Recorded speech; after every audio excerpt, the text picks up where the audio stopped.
Hey, what's going on, people? Uh, a couple weeks ago, might have even been a month ago already. I'm so bad at making videos on time, I know. Um, DC Comics announced that they are going to be doing what is essentially their version of the Marvel Comics Epic collections. So, before we go any further, I'm going to explain what those are for those of you that don't know.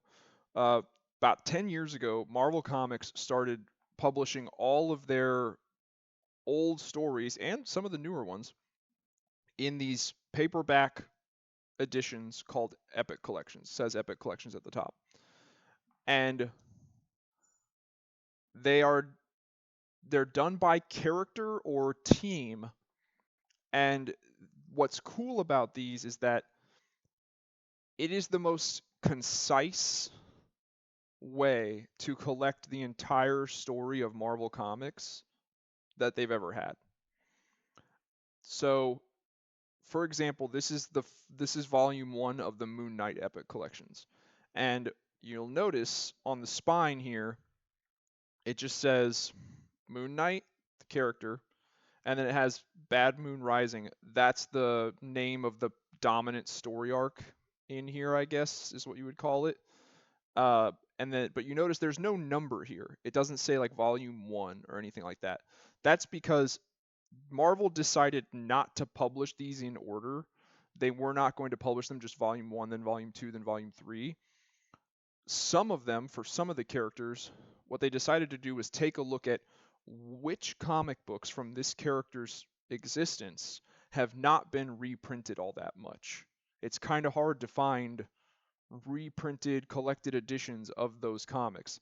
Let's give those out first. So, for example, like, I'm not saying that this was the first one released, but like with Daredevil here, this Daredevil Epic Collection is actually volume 13. They put the volume number on the back along with, let's see if I can get the glare to show it, along with the years that it covers. I think it might be showing up backwards on this camera though. So this covers years 1988 through 1989. Just so example, let's say that Marvel did a look at like Daredevil comics and they went, you know what? Out of all the Daredevil comics that we've ever published, the ones that we've rarely ever republished are the ones from 1988 to 1989. So with the Epic Collection format, they decided to put those out first. So the first actual volume published and put out in stores for you to buy might have been volume 13. They're not published in order. Since they're not being published in order from beginning to end, they were like, let's put the number and the years on the back. That way, as people display them, it doesn't look like they're missing a bunch of volumes. That was a kind of a nifty idea, and it's a cool format. These have been very successful. Comic book fans, people that like to collect, paperback collected editions have really liked these. They've sold really well. They are a little on the pricier side. This one was $45. The Moon Knight one was $40, and let's see, retail price. And then I also have Ghost Rider, Danny Ketch, the volume 1 of that, which was $45. So $40 to $45 a piece. Not cheap, but I think you're getting what you pay for. They're color printed, they're in color, and when you do have them all displayed on the shelf, it truly is the most concise, cohesive way to collect the entire story of Marvel. If you were to just collect Epic collections, yes, you could display them on your shelf by character, but what you could also do, and this is personally what I plan to do as I collect more of them, is I'm going to display them in chronological order. So I'm going to put them in there by year, and then whatever major crossover events occurred, like Civil War or Secret Invasion or House of M or whatever they are, I'm going to buy the omnibuses of those and put them in. I'm going to look at the years, the dates, and I'm going to put them in where they would have occurred. And basically, what I'm going to have for myself on my shelf is the entire story of Marvel Comics in chronological order, or as well in chronological order as you can have it with collected editions. Now, that is another cool thing about the Epic collections from Marvel. Like I said though at the beginning of the video, what made me want to do this video is DC is about to start publishing their version of this, and they're going to be called DC's DC Finest collections. All right, this is from Bleeding Cool News. They announced several volumes that are coming out, and it's basically the same premise. So we're going to have Wonder Woman Origins and Omens. They're calling it the DC Finest collections. Wonder Woman Origins and Omens, Batman Year 1 and 2, Superman Coming of Superman, Catwoman Lifelines, Flash, Human Thunderbolt, Justice Society of America for America and Democracy, Justice League of America, The Bridge Between Earths, Legion of Superheroes, Zap Goes the Legion. One of them is just going to be called Events. So whereas I talked about with Marvel, uh, I would buy the omnibuses for the events. With this collection, you're not going to have to do that because they're going to have a specific collection called Events, and the first one they're going to be doing is 0 Hour Part 1, Green Lantern, The Defeat of Green Lantern. Those are what's been announced so far. What's kind of not so great about these, though, and why I do not think they are going to be anywhere near as successful as Marvel's, is DC's continuity is in shambles. They have no continuity. Since 2000, since 1980, let's say 1985, 1986, how many reboots or soft reboots have they done? Crisis on Infinite Earths, Infinite Crisis, Final Crisis, Flashpoint New 52, Doomsday Clock, Death Metal. I think Dark Crisis on Infinite Earths was not a like they've rebooted and flip-flopped and messed shit around all over every which way. And I've talked about this a lot on this channel. I don't want this to be another video where I'm just ranting about how DC's continuity is ass, but it is. It is ass. And just I'm going to sum it up really quick, concise, and then we're going to move on. DC Comics continuity is ass because there was a sort of like creative civil war over at DC, and the side that was on the side that supported continuity lost, essentially, right? There was a ton of creators over at DC, and their mindset basically is, look, if I have to tell my stories within the set parameters of everything that has come before in DC, and I have to pay attention to all of that that's come before, and I have to adhere to all of that that's come before, that hampers and hinders my creative storytelling ability, and I don't want that. I want to be able to just tell whatever story I want and be as creative as I want. That was the opinion of a huge amount of people working at DC. And then you had people like Jeff Johns and Dan DiDio who were a little more continuity oriented. Yes, they supported the idea of a multiverse, but they wanted a stable continuity and they wanted to modernize DC. They lost the battle. And DC prioritizes allowing their creators to have fun doing whatever the hell they want rather than giving us a stable continuity. And as we all know, continuity makes for better stories. So that's that summed up. But what does it have to do with these finest collections? Well, they're going to be done the exact same way it looks like that Epic collections are done. They're not going to necessarily be published in order. Like, for example, Wonder Woman, this first volume that's going to be published, it covers a story arc of hers from 2006. Whereas Batman is starting with his post-crisis origin story, year 1, which came out like 1986, 87, somewhere around there, and then year 2. And a lot of people, whether or not year 2 or even year 1 for that matter is still canon, is up in the air. You know, who's to say what is canon because the continuity is fucked. With Superman, they're starting all the way back in 1938 with the very first Superman comics. Those are definitely not canon anymore, or they shouldn't be. Catwoman, no one gives a fuck about that anyway. The Flash, his is going to start with, I'm not seeing a year in here, but yeah, the Flash 105 through 123, Showcase number 4, number 8, number 13 through 40. So they're doing the same thing as Marvel. They're picking the what they think is the best stuff to be put out. I don't know if they're necessarily going with the same thing Marvel did, where they're like, let's try to figure out which of our stories have been republished the least, and let's give those to the people so they can finally add them to their collection. I don't think that's what they're doing, because Batman Year One has definitely never been out of print. Um, that I don't know about that Wonder Woman story arc, but stuff like that. That Zero Hour has never been out of print. That event down here, that's easy to find. So I don't know what their decision making process is as when they're choosing which ones to publish first. But my point is, what I talked about a minute ago with the Marvel Epic collections, and I said that my plan was I'm going to display it on the shelf in chronological order. I'm as well as you can have it displayed using collected editions. I'm going to have the entire story of Marvel Comics in chronological order on the shelf. That's, to me, that is the appeal of the Epic collections.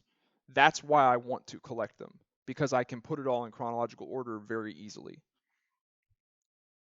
You, the DC Finest collections still don't allow you to do that. Why? Because there's no canon. There's no continuity. We don't know what stories are still canon, what aren't canon, what happens in what world. It's just these are just new collected editions, right? Like, yes, they're kind of copying Marvel, but you don't get the same effect out of it when you don't have a stable continuity and canon set in stone. So they're just new collected editions. That's all they are. It's just a new format of collected editions, but it doesn't. If it was going to allow me to have, oh, I can have the entire story of DC Comics through the years on display in chronological order, just like with the Epic collections from Marvel. If that was the case, I'd be more interested. But it's not going to be any different than the DC Comics collection I already have down here. They're just new trade paperbacks, and they have a new cover design and the word finest on them. But it's just going to be random stories. Hey, here's Zero Hour. Here's Year One. Here's this Wonder Woman story no one's ever heard of. Like, no one cares. And because there's no continuity and there's no canon and continuity, there's none. It's in shambles. So, yeah, I don't know. I saw that, and I don't know how many people out there are that big into comic books to where they might come across these DC Finest collections, and I didn't want people to be like, "Oh, this is it. This is the path into DC," because that's a lot of people with the Epic collections. I recommend them to a lot of people. I do. I tell people, like, people are like, I want to read Marvel comics. They get into it. They're fans of the MCU and whatnot, and they want to read Marvel comics. And I tell them, I'm like, they're a little pricey. They're $40 to $45 a pop, but pick a character you like and just pick a story. And the fact that volume one might not be out. You might not be able to start at the beginning. That's fine, as long as you have a ground level understanding of the character from the MCU or something like that. You're going to enjoy the story. You're going to enjoy the ride, and you can display them on the shelf. They look nice. They don't have numbers on the side. And guess what? You might not have the first one. You might not have number one now, but it's coming, because we're 10 years into getting Epic collections, and Marvel seems pretty committed at this point to pretty much giving us everything. They have what they're called Epic collections, and then they have a separate set called where it says Modern Era Epic collections, and that's for the new stories. It seems to be everything published after the year 2000 is under the Modern Era Epic collections. So, but the format is very, very similar. Sitting on the shelf, you wouldn't be able to tell the difference. So I recommend these to a lot of people. I say pick a character, find an Epic collection of them, start collecting. And I pitch them the whole idea of the Epic collections, and most of the people that I explain it to, they're like, that is cool. They're like, I can get you're telling me like there is a easy to follow formatted print paperback collected edition line out there that makes it super easy to follow the canon and continuity of Marvel comics from the beginning. And I'm like, yes, it's called Marvel Epic Collections. They're like, that's sick. And I've gotten a lot of people into these to start buying them and collecting them and reading them. I don't think DC's going to be the same. I don't want people to spend their money on it. I really don't. I don't think it's worth your money. And let's say maybe you are missing a key story. Like, let's say you are missing this Green Lantern story, Green Lantern, the defeat of Green Lantern. Let's say you're missing those issues of Green Lantern in your collection in a trade paperback form.